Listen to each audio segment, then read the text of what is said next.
Hey, welcome back. We're going to have a crack at doing the bush that lives in the middle of the sheave now. Pretty straightforward sort of thing, really. Look, you got 62mm internal diameter, external 75. We're going to put it on a central plane. We're going to do a symmetric extrude. We're going to extrude it both ways from that plane. After that, on that same middle plane, we're going to put in just a little circle and extrude out the groove that the grease would get pumped into. Pretty straightforward sort of stuff when you think about it. Right, so back into Inventor. I probably should. Guess what? I didn't. So this part, I'm going to name it first. That's the first thing I'm going to do. So this is 7B. Sheave again.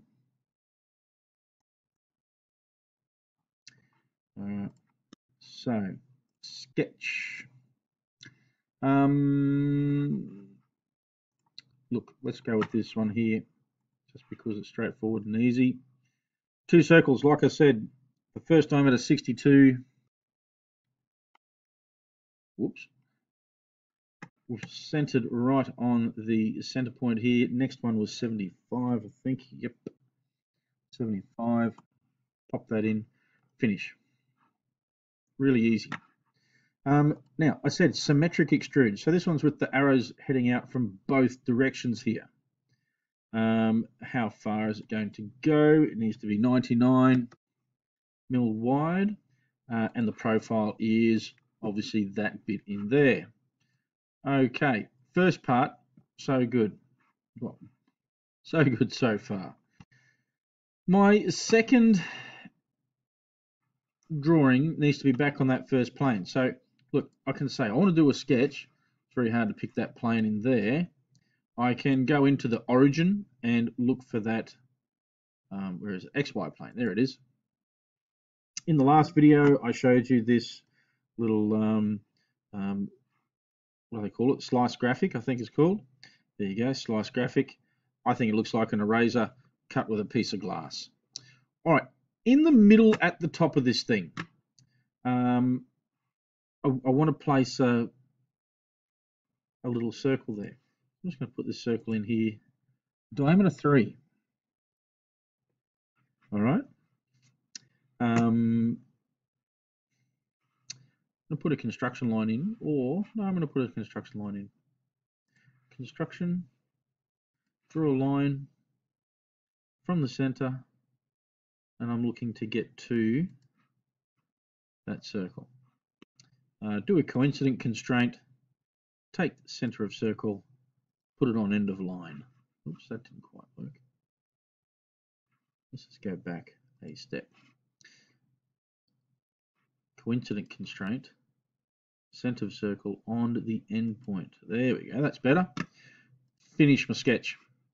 I'm just going to rotate this around so I can see. Sometimes easier said than done, depending on the surface of your desk or mouse pad. Okay, so I can see the remnant of that circle. Right, so we're doing an extrude. We're cutting material away. This is the only profile I can see, so that's what it's using. The length of this one, it is quite specific. It says it needs to be 85 millimeters long. It's only gone halfway. It's just gone chuffed it out the other side. Oh no. If you have something go wrong, it's really easy to fix these things up. If you go back to the feature, double click on the icon, and it'll bring this screen back up. You know what? I was a silly Billy. I needed that to be a symmetric.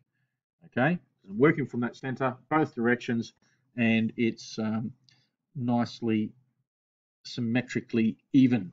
You can, if you need to, do an asymmetric one. So if you need it more one way than the other, jump into that asymmetric part of it, and that'll help you on your way there. Okay, so there's that groove done for me. Pretty handy. Now, material for this one. It actually tells us that it's a bronze bush. Bronze does exist in here. Bronze cast.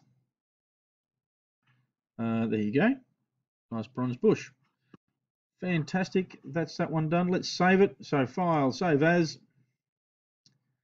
Because I've already named it.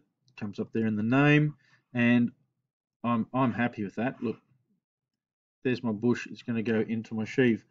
Really quick, short little video on that one. The next one's going to be assembling those two to make the sub-assembly for the sheave pulley. And we're going to put the little sprue hole in to go through both the sheave and the bush, and it'll end up going into that little grease groove that we just drew up in the top of there. Okay, so have a crack at that one, and I'll see you in the next video.